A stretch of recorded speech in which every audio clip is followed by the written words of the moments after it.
अर्जुन, एक छोटा लड़का, गांव के स्कूल के बाहर बैठा है। उसकी आंखें खिड़की पर टिकी हैं। वह हर शब्द सुनने के लिए प्रयास करता है। उसका चेहरा ज्ञान की प्यास से चमकता है।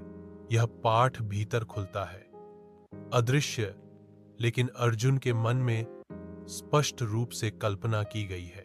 उसकी आत्मा उसकी परिस्थिति की सीमाओं से परे उड़ती है। कक्षा के अंदर मास्टर जी खड़े हैं, ज्ञान दे रहे हैं। उसकी आंखें अर्जुन की ओर खिंची जाती हैं, जो खिड़की के बाहर बैठा है।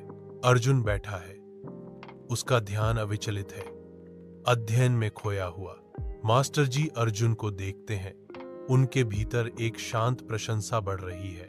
यह दृश्य मौन सम्मान और मान्यता के एक पल को दर्शाता है। सूर्य की दृष्टि में मास्टर जी गांव के चौक में ऊंचे खड़े हैं।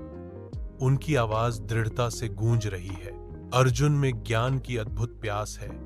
हमें उसका समर्थन करना चाहिए, मास्टर जी घोषणा करते हैं। उनके शब्द चौक में गूंजते हैं।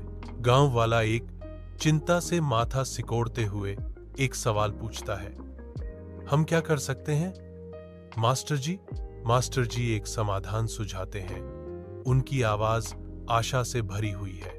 आइए, हम उसे किताबें और स्टेशनरी प्रदान करने के लिए अपने संसाधनों का उपयोग करें। इससे एक महत्वपूर्ण बदलाव आएगा।